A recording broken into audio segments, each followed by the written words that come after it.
The following program is classified M and is suitable for persons aged 15 years and over. It contains adult themes. Hello, I'm Steve Liebman. The story you're about to see involves Australia's biggest crime investigation and longest-running manhunt. It details the long and difficult search for a serial killer, a search that began in January 1996, when the first of 3 young women disappeared here at Claremont in Perth. Now, as part of a new police appeal for public assistance, we'll be revealing important information about the case, information which has never been made public. And with me is Detective Sergeant Jim Stanbury from the Special Crime Squad, who's going to help us review the facts of this case. And Jim, this is where it all began. That's right, this is Claremont. This is where our 3 victims went missing from in 1996 and 1997. Sarah was the first? Sarah Spears disappeared in 1996. Jane Rimmer, she went also in 1996. And Kira Glennon, she went missing in 1997. So tell me a little bit about Claremont. Well, Claremont is really the hub of the western suburbs here in Perth, and I'd equate the western suburbs to perhaps the eastern suburbs of Sydney. It's quite a ritzy, affluent area, and certainly Claremont is the hub of the western suburbs. We've got cafes and restaurants and a fair bit of nightlife here. Just behind us is a licensed establishment, and there's a nightclub also in the area. So a lot of people come to Claremont and congregate. And I imagine Claremont today, as was probably the case those 12 years ago, on a Thursday, Friday or Saturday night, was a pretty buzzy place to be. Oh, definitely. There was plenty of people around. It was a hive of activity. And a lot of people come to this area to go to the pubs and clubs. And, yeah, there's always heaps of people walking around, driving around. Jim, it's been a long investigation, probably the longest murder investigation in Australian history. That's correct. It's been a long and complex investigation. We've interviewed thousands of people. We've taken thousands of statements. We've gathered over 100,000 items of evidence.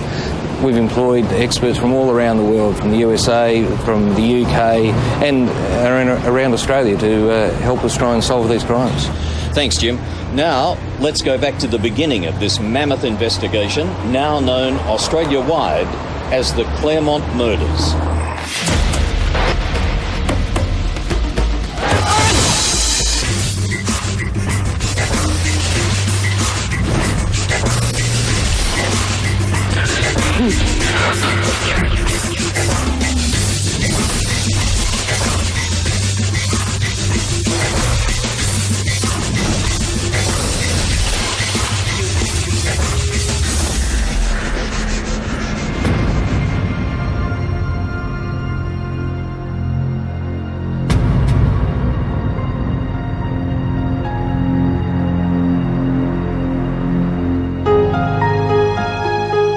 Sarah Spears is the daughter of Western Australian shearing contractor Don Spears and his wife Carol.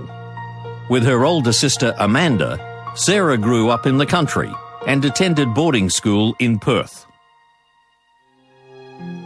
They're both very bright girls, both of them very compassionate. Sarah, they're both different-natured, but they got on like a house on fire. They're just great buddies. To my knowledge, they've never ever had an argument in their life. They're always there for one another. Sarah is intensely family-minded. She seems constantly to go out of her way to make sure her sister and parents are comfortable and happy.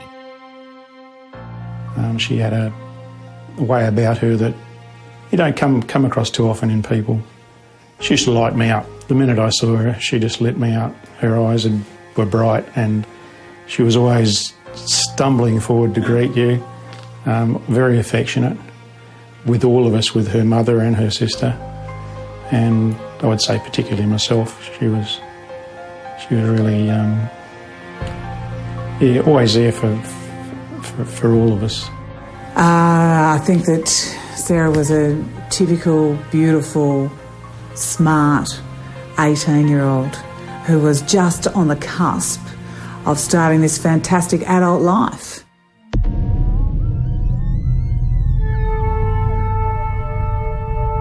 The sisters share a flat in South Perth, and their parents often come down from their home in the country to join them at weekends. In mid-January 1996, the family is together at the Perth flat, planning Amanda's 21st birthday party.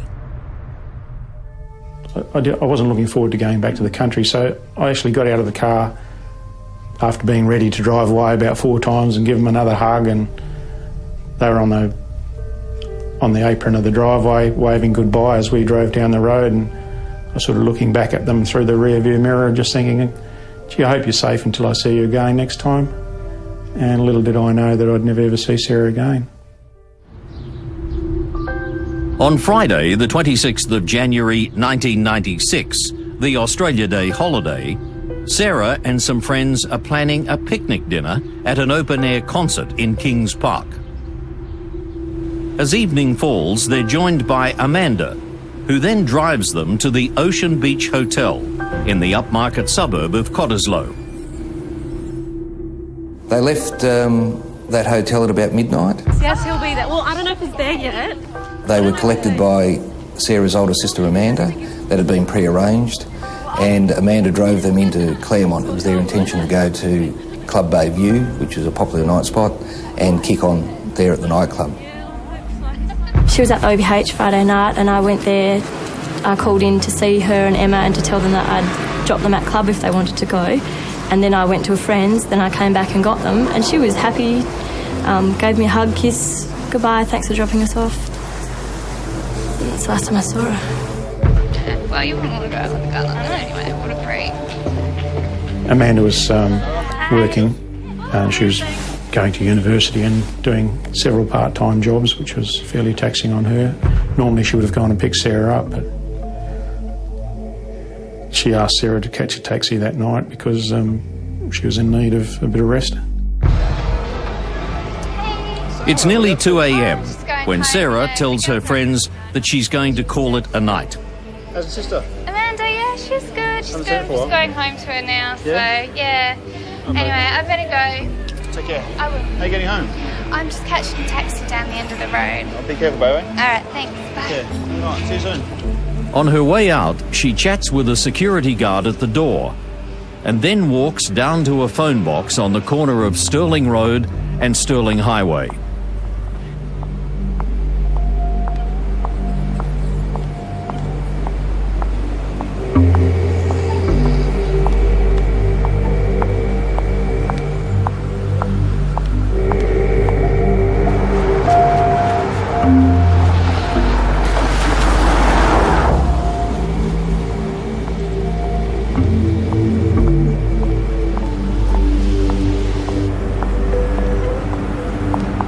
At precisely 6 minutes past 2, she calls Swan Taxis. Hi, can I get a taxi to pick me up, please, at the corner of Stirling Highway and Stirling Road? But instead of saying she's going to South Perth, where she lives, she tells the operator she wants to go to the suburb of Mosman Park. But we think that she was intending to catch a cab down to a friend's house in Mosman Park. She'd been there earlier on in the day, and it had been suggested to her that if she needed a place to crash for the night, that she could catch a cab to their place. It would have been much cheaper doing that than catching a cab to South Perth. Sarah crosses Stirling Road and waits on the opposite side, near the intersection of Stirling Highway. About this time, 3 young men in a car drive past Sarah and reach the intersection, where they stop for a red light. Oh, look at her, mate. She's pretty cute. Yeah, mate, she's a great sort. Do you think she'll be all right there by herself? Yeah, mate, she'll be fine. Oh, I wonder what she's doing there all by herself. Same as us, mate. She'll probably finish up clubbing on her way home. One of the men sees another car coming down Stirling Road, approaching Sarah, and he's still looking back at her as the light turns green and they turn onto the highway. As they drive away, he notices that the car does not come on through the intersection behind them. Think we should go back and check on her? He actually said to the other occupants of the car that perhaps they should go back and check on that girl, which we are confident was Sarah. You know, it was late at night, she's good looking, and she was there by herself, and, you know, the car hadn't come into view. For a moment, the men consider turning back, but then decide it's unlikely a girl would have any trouble in the Claremont area, and they drive away. At 2:09, Sarah's taxi arrives, but Sarah is gone. The taxi was travelling on Stirling Highway and it stopped at the traffic lights at Stirling Road. The taxi driver looked up the road towards the phone box. I mean, the phone box was very, very nearby. And he didn't see Sarah at the phone box. He didn't see anyone at all in the vicinity. Sarah had vanished.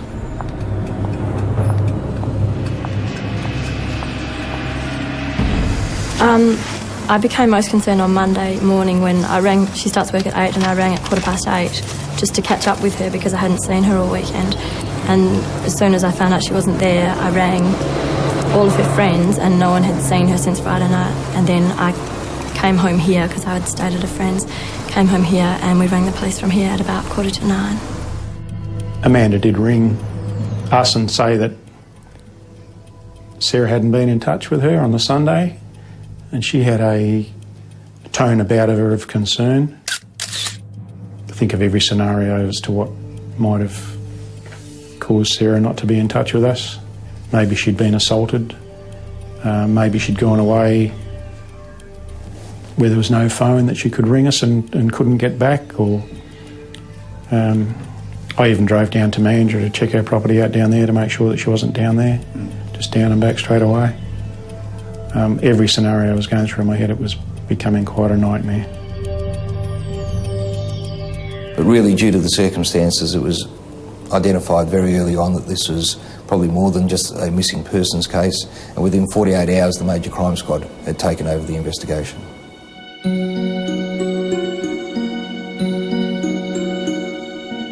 Pictures of Sarah are circulated, along with descriptions of her beige Portman shorts and light-coloured T-shirt, and particularly her distinctive shoes.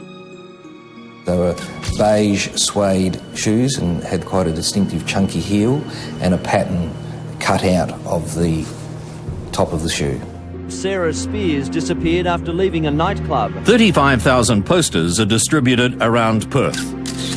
Sarah's friends and family and other volunteers walk around the streets at night, asking if anyone has seen her. I was always hopeful that she would just walk in the door. I mean, I spent my afternoon sitting in the front lounge waiting for her to walk through the door. Police appeal for everyone in the Claremont area on that night to come forward. Hundreds respond.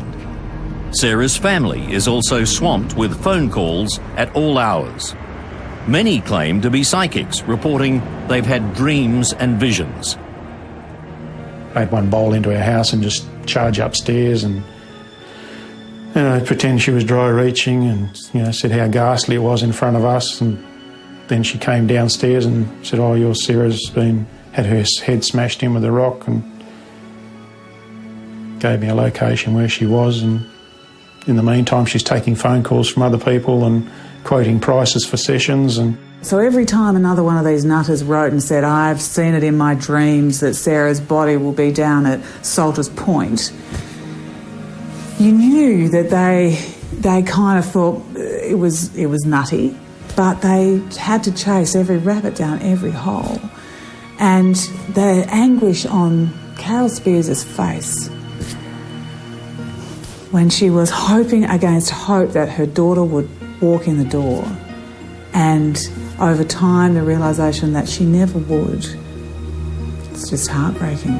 I thought I was grasping at straws, I was grasping at anything, and one had me out in swampland, middle of the night, midnight, slushing around swampland looking for Sarah. And after a while I did learn to steer clear of clairvoyance because they gave me nothing but a lot of grief. What can you tell us about your daughter? What kind of a person? Exhausted by the psychics, Don and Carol can do nothing more.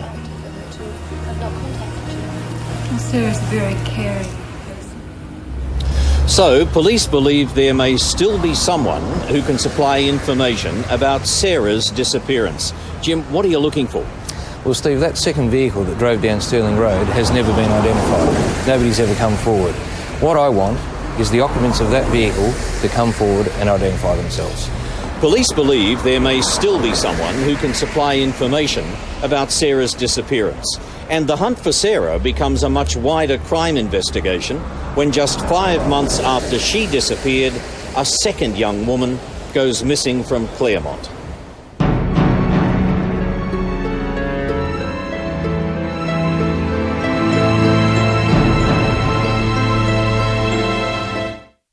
Welcome back to this special edition of Crime Investigation Australia.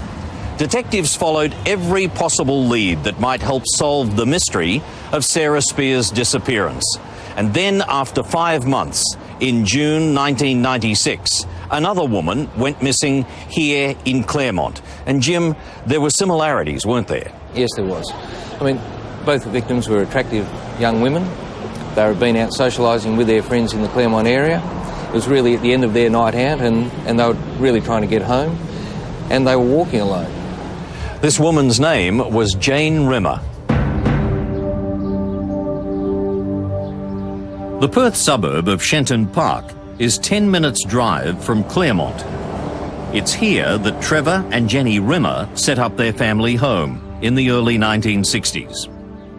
The youngest daughter, Jane, is born in 1973. Jane is a quiet child, but grows into a fun-loving, caring young woman whose ambition is to work with children. She gets her own flat and a job with a childcare centre. She's a nice, friendly girl. She was soft, nice girl. She worked with the children. She was always very smiley. I thought she was gorgeous, and her personality matched her face. She was just, you could see her goodness just shining out of her, really. She was just a good person. And caring. And she was young, and, we were all rat-baggy when we were young, so she could be a rat-bag, but she was still responsible, and definitely with the children. She was really, really good with them.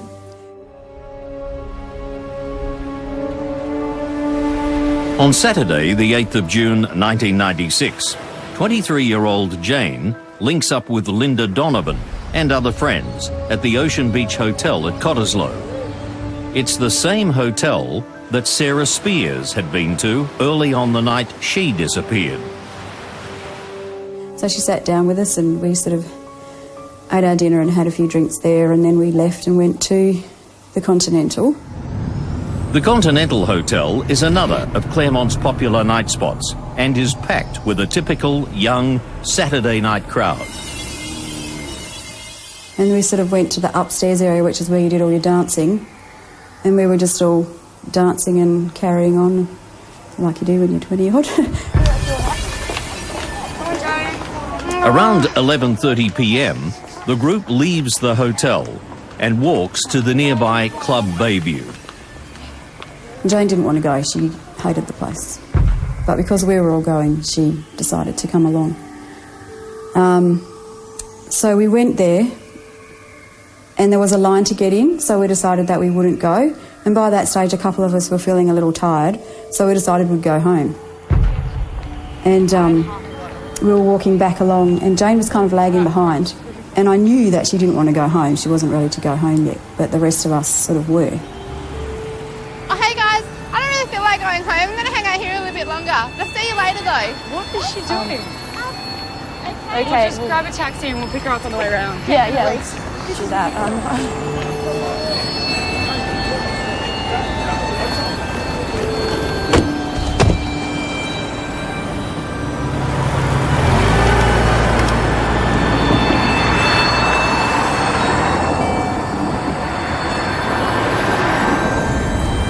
Oh, look, there she is. Jane, come on, we're going back to Kate's house for some drinks. No, it's all right. I'm going to hang out here a bit longer. But you guys have a good night. All right, well, call me tomorrow. Okay. But I think she was just lonely. She just wanted someone special. She probably wanted to meet someone that night, because that's what you do when you go out, you want to meet someone. As her friends drive away in their taxi, Jane stays behind, alone.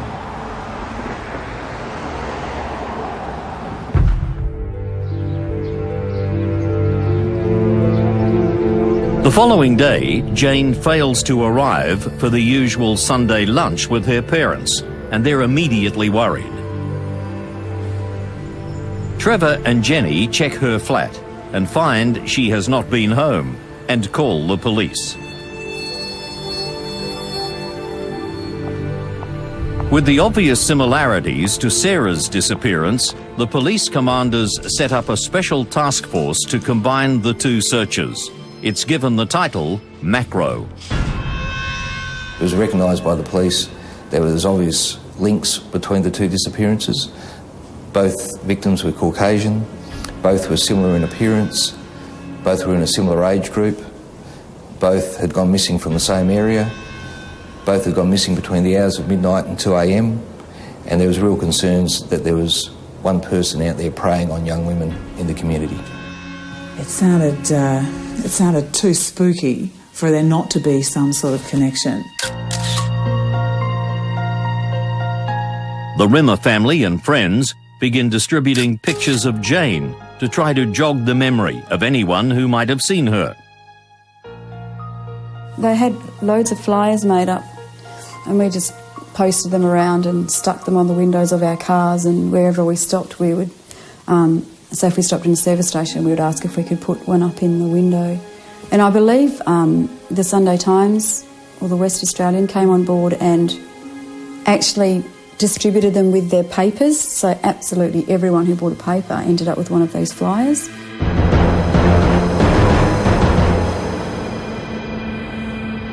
On Saturday, the 3rd of August 1996, 55 days after Jane was reported missing, a family is driving down a road in Wellard, about 40 kilometres south of Perth, when they decide to stop to pick wildflowers. The family's mother, Tammy Van Rooyt, is picking some wild lilies when she suddenly sees a body in the grass at her feet. And the husband, he could see it must have been the fear in my face. He came running and I said, "She's in there." And he said, "Who's in there?" And I said, "She's in there." And he went in there and quickly checked and said, "Right, get in the car," and tried grabbing me in. And I said, "No, I'm not leaving." I said, "Get the kids." I was quite angry. I was, really angry. She told us later that she couldn't leave Jane there alone by herself. When that happened, it was like you didn't know what to do. We have to go over and say, "Are you okay? Can I help you? What can you do?" It's a very, very nasty time.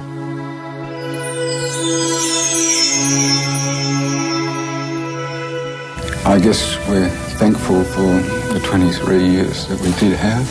And whoever did it can't take that away.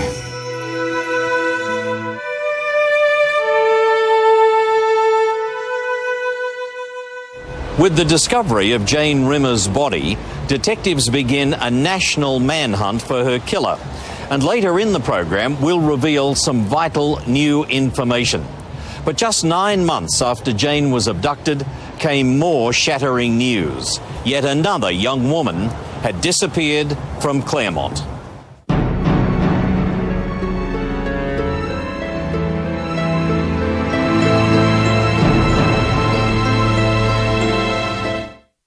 In 1996, Sarah Spears and Jane Rimmer disappear from here in the Perth suburb of Claremont. Jane's body was later found 40 kilometres south of here by the side of the road. But the disappearance and murder would not be the end of the tragedy. In March 1997, just 9 months later, 27-year-old lawyer Kira Glennon goes out for drinks with her workmates and never returns. Kira is a bright law student. She speaks Japanese fluently, and after an extended holiday backpacking around the world, she's now back in Perth, completing her studies and working in a legal office. She has a feisty, spirited personality and a sense of fun that appeals to everyone who meets her. It's Friday evening, March 14th, 1997.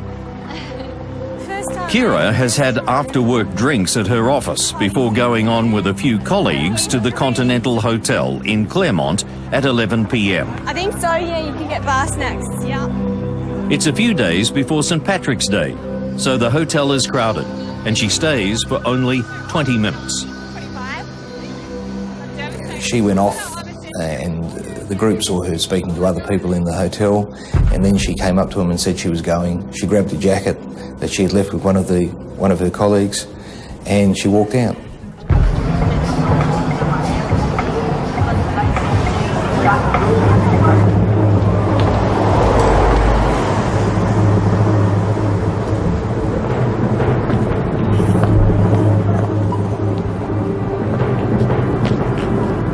A group of men gathered at a nearby bus stop watch Kira as she walks south down Stirling Highway towards her home in Mosman Park.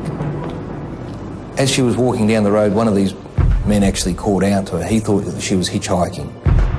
Hey, you're crazy for hitchhiking. I'll be fine, thanks.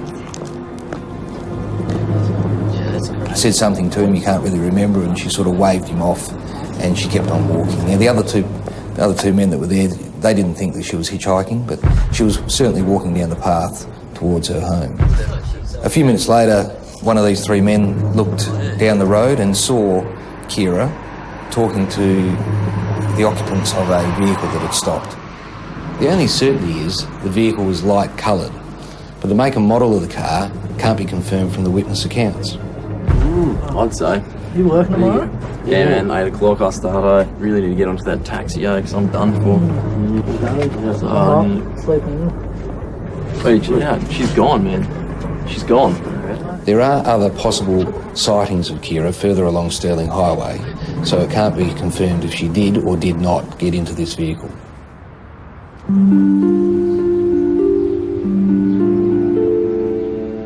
On Saturday morning, Kira's mother finds that she has not returned home. A call to one of her friends reveals that Kira was last seen leaving the hotel in Claremont by herself. The news that a third woman is missing from Claremont angers and frustrates the macro investigators and spreads alarm throughout Perth. Radio stations begin to broadcast safety messages to warn young women of the danger. For instance, keep your mobile phone with you. If you're going, keep it to lighted areas, and all sorts of safety messages that we were hoping would remove the potential prey of the offender from his view. The West Australian government posts a reward of $250,000, the largest ever offered in the state. Kira's shattered father, Dennis, makes a public appeal for help. Only now do I even begin to understand the terrible trauma that the parents of Jane and Sarah went through. Kira may be there. And the look of horror, I'll never forget that press conference when, this strong, proud man with tears running down his face and feeling sort of a bit embarrassed by the fact that he couldn't keep it all together and having to make an appeal to find his daughter. Truly heartbreaking. Life must go on. That's what we intend to do. Kira may be there. The Glennons are inundated with phone calls from strangers. They include the usual clairvoyants, tormenting them with the standard cryptic clues and useless information. Thank you, Commander Ibbotson. Dennis Glennon also starts a fund called the Secure Community Foundation, the SCF, which raises hundreds of thousands of dollars for extra resources for the investigation.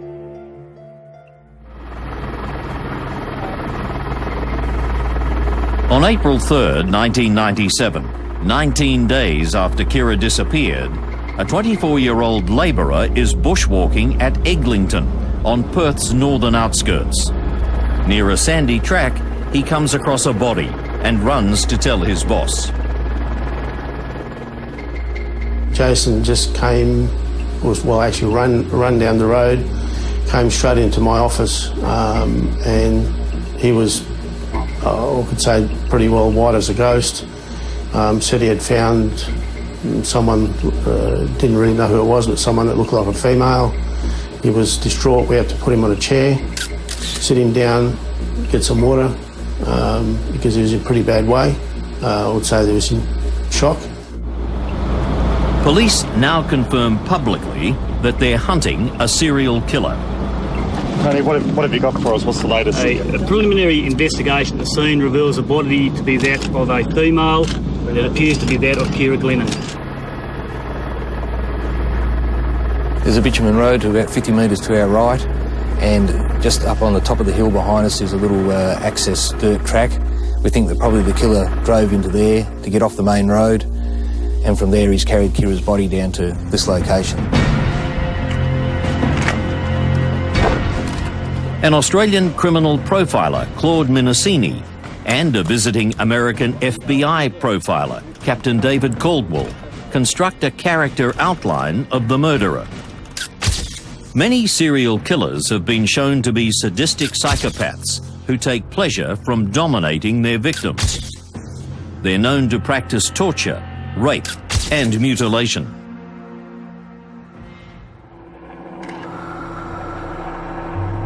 While the Claremont killer may not fit this type of distinctive personality, all the character clues are reviewed by various experts, and the profile is continually updated throughout the investigation. As well as profiling, clues to the killer's personality and to his relationship with his victims can also be found in the way in which the bodies were abandoned and the type of wounds they carry. With the Claremont murders, the police will not reveal the cause of death of each of the women and the exact injuries to their bodies. These are facts known only to the killer and those who found and examined the bodies. Keeping these secrets might help police to track down the culprit and later prove his guilt in court. Other facts are also withheld from the public, and information control becomes a hallmark of the case as Macro's leaders battle to limit inaccurate speculation that can confuse the investigation. First of all, it clouds the judgment and memories of witnesses who might have valid information to provide, but more importantly, it provides the offender with confidence. And when the offender has confidence, he's more likely to continue his offences. To prevent any leaks, there's an unprecedented level of secrecy within the police force itself. So they were not to talk to even fellow officers who were not on the task force. They had to sign a confidentiality clause that they don't talk to anyone about the case. I mean, that's usually how you get information as a journalist, you know, from police sources. All that's revealed about the killer's profile is that he's organised and that both abductions were carefully planned and controlled. So this person clearly knew what they were doing and had planned it meticulously. And right down to what they were going to do when the girls got in the car, how they restrained them, all that sort of stuff. That would have to have been well planned for it to have been carried out so well. As to motive, other than the pleasures that some people of this type get from this type of offence, I'd be theorising to take it any further. Looks after his vehicle and would most probably wash and polish the car after the disappearance of the girls. A controlled man with a job who likes driving, say police, a person who's finding anxiety hard to hide. The person who's responsible for these incidents would certainly be feeling stressed today. The public responded fantastically. They really got on board and did their utmost to help police try and catch the person or persons responsible for these murders. At one point, there was so much information coming in, we could barely cope. In the month following the discovery of Kira's body, around 50,000 calls are made to Crime Stoppers. At one point, at a rate of 2,000 calls a day. New and sophisticated database technology is imported from the UK to help sort and coordinate the material and follow up every lead.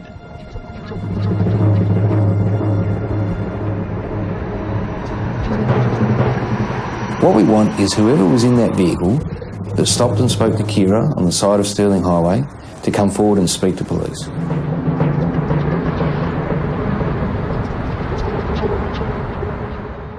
So, give me a sense, if you can, of what it must have been like, the atmosphere here in Claremont, but not just Claremont, throughout Perth, after Kira's death.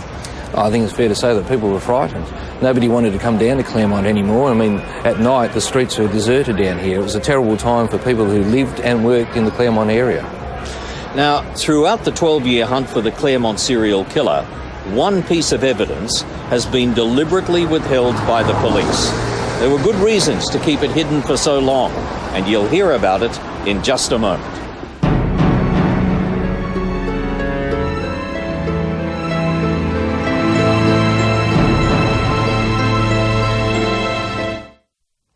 Welcome back to this special program on the Claremont murders. The search for Sarah Spears and Jane Rimmer and Kira Glennon's killer remains one of the largest ongoing manhunts in Australian criminal history. And with me again is Detective Sergeant Jim Stanbury. Now, Jim, what we're about to see is security vision, could be critical to the investigation, that has never been seen by the general public before. When was it shot and where was it shot?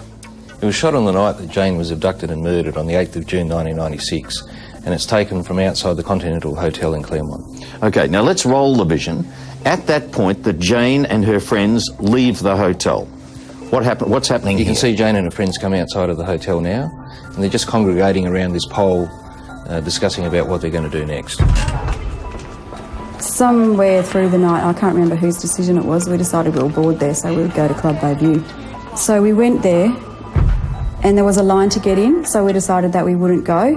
And by that stage, a couple of us were feeling a little tired, so we decided we'd go home. And your inquiries indicate that the friends said to Jane, "Come with us, we're getting a cab." That's correct. And Jane, at the last minute, decided she didn't want to do that, and she said she was going to stay behind, stayed outside the Continental Hotel. And did she give any reason why she was staying behind? No, none whatsoever. Oh, no, it's okay. I'm going to hang out here a bit longer, but you guys have a good night. All right, well, call me tomorrow. All right, cool. Jane's at the top of the screen now, and she's quite focused on the Goodgery Street end of the area. Right. And she walks out there onto the street now. OK, on her own. She's by herself. Plenty of people on the street, plenty of people spilling out of the hotel. They haven't been able to help you. Correct. We've identified and interviewed all of these people that are out here on the street, and none of them have been able to provide us with any significant information. Now, we should keep pointing out that there are several security cameras, that you've the vision from several cameras you've utilised here, so people should be aware that the angles are changing. Correct. Her demeanour appears to be different, doesn't it? I mean, she seems relaxed, cool, calm, friendly, looking. We will shortly see come into shot a person of interest. You've called him the mystery man. That's correct. Because of all the people that were there, this is the one person you've yet to interview. That's correct. Who's yet to come forward. That's correct. There's the man. That's correct. She recognises him. Yes. As you can see, it looks like she's laughing or something along those lines. She is interacting with him. Whatever he's doing or saying, she is communicating with him. Okay, and now we're looking 28 seconds later. Mystery man has left. Jane is still there at the curb, quite relaxed, looking around. All these people here you've spoken to haven't been able to help you as far as his identity is concerned? That's correct. Okay. Now, at this point, she looks at a watch. It appears that's what she's doing, yes. Checks the watch. Again, she's still focused down Bayview Terrace. Okay. And our vision is about to change. There's been a 28-second jump. That scene there where we saw her look down at her watch is the last vision of Jane alive on the night in question. That's correct. 28 seconds later, she's vanished. That's correct.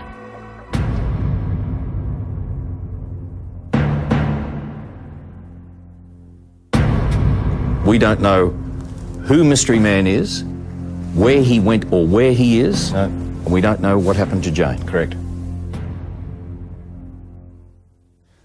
This inquiry's been going on for 12 years. Why have you only now decided to release this vision?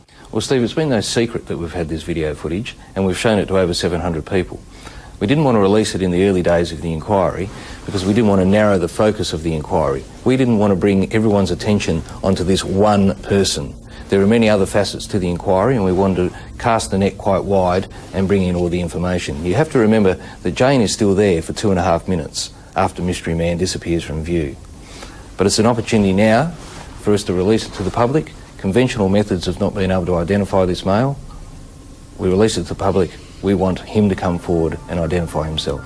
So, now that you've released the vision, you want either so-called Mystery Man to come forward and maybe eliminate himself from the investigation, Correct. Or anybody who may know Mystery Man to come forward. And I want them to get on the phone and contact Crime Stoppers. If you have any information that may help police identify this man, please call Crime Stoppers on 1800 333 000.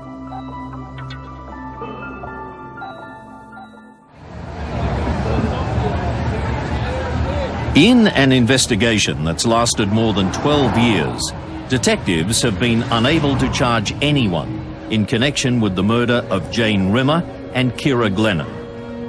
Faced with constant demands for a result, the police have been subjected to almost continuous criticism throughout the life of the case. The macro investigation has also had years of intensive official scrutiny and has been reviewed no less than 11 times. Among the reviewers was one of Australia's most senior homicide detectives, Mike Hagan.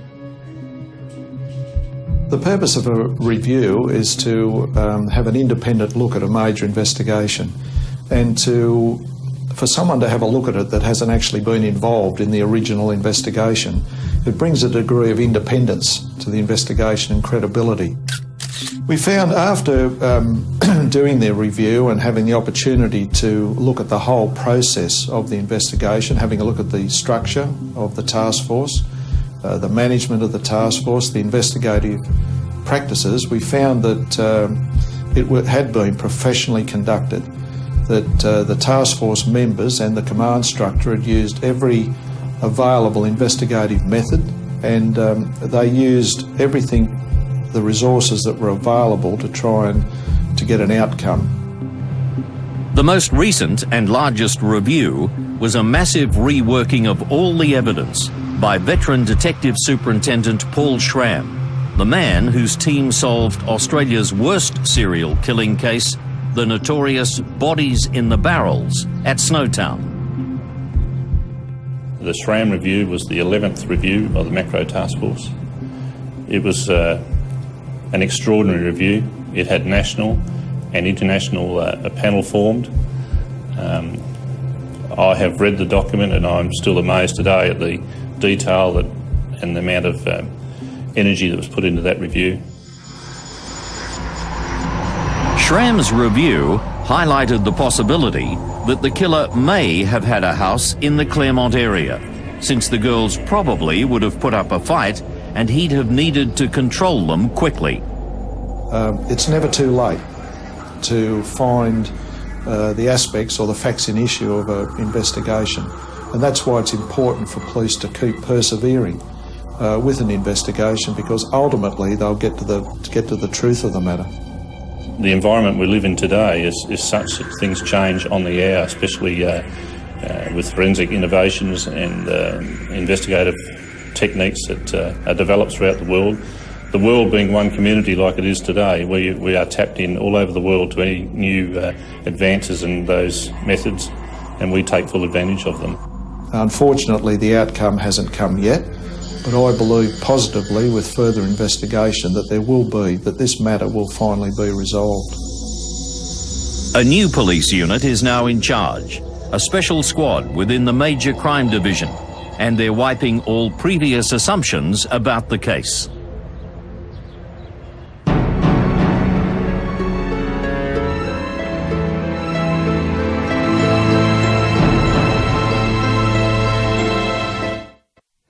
You've been watching a special edition of Crime Investigation Australia, coming to you from the Perth suburb of Claremont. And as you've just seen, detectives have released exclusive closed-circuit television footage of Jane Rimmer and what are believed to be her last movements before she disappeared. With us tonight has been Detective Sergeant Jim Stanbury, head of the WA Special Crime Squad. And Jim, what are you hoping tonight's program will produce? Well, there's three things I want out of tonight's program. The first thing is I want to identify who the occupants were of that vehicle that was driving down Stirling Road towards Sarah Spears and where she disappeared. There were two vehicles. One continued on its way, but the occupants of that vehicle suddenly realised that the vehicle that was following was no longer there. That's right. You want the people that were in that second vehicle to come forward and identify themselves. Yes, I do. Okay, so that's the first point. Secondly, I want the mystery man to come forward, that person who had interaction with Jane Rimmer outside the Continental Hotel behind us. After her friends had left in the taxi, she stays behind at that hotel. That's correct. And the mystery man appears. That's right. You don't know where he went, who he was, how he left the scene, but you want him to come forward. That's exactly right. And lastly, we want to identify whoever was in that vehicle that spoke to Kira Glennon on Stirling Highway. We want that person or persons to come forward. And anybody who's been watching this program tonight who has information, no matter how small it might be, how insignificant they might think it might be, that can assist this inquiry, get in touch with you. Ring Crime Stoppers, give you the information. Yes. Because it could provide that one piece of the puzzle that you've been looking for 12 years. Absolutely. One of the first tasks of the Claremont investigation was to try to establish what type of person could have picked up Sarah and Jane. While it's possible they were forced into a vehicle, police suspect it's more likely they went willingly with someone they knew, or at least felt they could trust. Detectives conduct hundreds of interviews with all the girls' known friends, associates and workmates. We had registers of people where they were in the evenings in Claremont and interviewed thousands of people in relation to these things. And they said, OK, who else do you know was in Claremont that night? I said, oh, yeah, well, it's Bill Smith and Mary Jones. And the police actually went and plotted and spoke to basically every person who was in Claremont. They actually had a big chart drawn up and plotted where people were at the time that Kira disappeared. So I think it must have taken an enormous amount of police work. Hoping to catch the killer, Macro conducted saturation undercover surveillance of the general Claremont area. They also used the police air wing and installed covert surveillance cameras on the streets. This resulted in the identification of men who followed women along the street and a number of rogue taxi drivers. Along with scores of other persons of interest, they are thoroughly investigated, and all but a few are eliminated. Among those still being examined are two men who can provide no alibis for the times the three victims went missing. One was a known sexual pervert who had a semi-automatic rifle and ammunition concealed under the front seat of his car. Kira's body is believed to have been abandoned in bushland on the night she was killed, and this man knew the area so well he could easily find his way along its bush tracks at night. Another of those still being investigated is a well-educated martial arts practitioner from a wealthy English family who worked closely with Sarah Spears and had once met Jane Rimmer. He was 34 at the time of the murders and lived alone, not far from Claremont. During his police interviews, he told a series of blatant lies, playing down his close working relationship with Sarah and giving false alibis for the times Jane and Kira went missing. His polygraph test results have proved inconclusive. As yet, there is insufficient evidence to link either of these men or the other persons of interest to the murders. The spotlight is also turned on the taxi industry. Taxi drivers had been involved in a number of previous attacks on women in the Perth area. And at this time, there's also a flourishing illegal taxi industry. The rogue drivers, who are not officially vetted or registered in any way, simply put a sign on their car and it becomes a taxi. The order goes out to shut down the fake operators as police begin interviewing some of the 3,500 drivers of Perth's 1,200 taxis.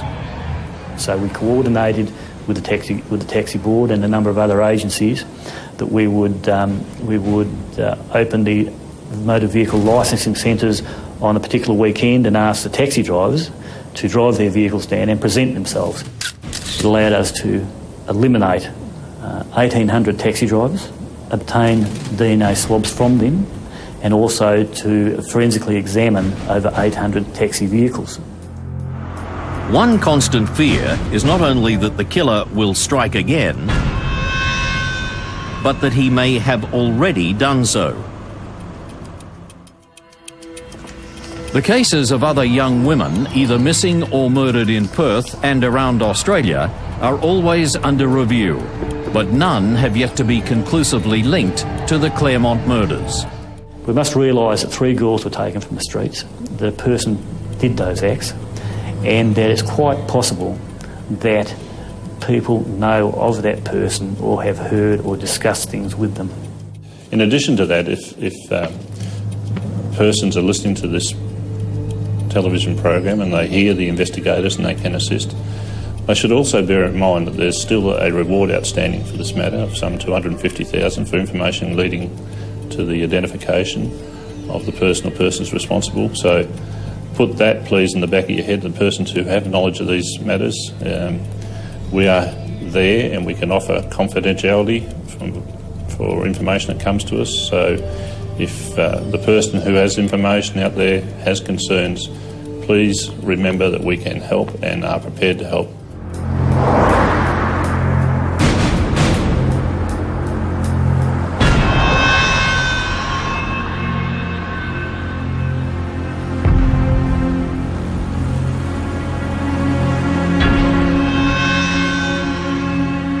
Over 12 years, police have gradually ruled out hundreds of leads and thousands of items of evidence. The investigation, of course, continues, and it's possible new information might provide a crucial breakthrough and solve the mystery of Sarah Spears' disappearance and the murders of Jane Rimmer and Kira Glennon.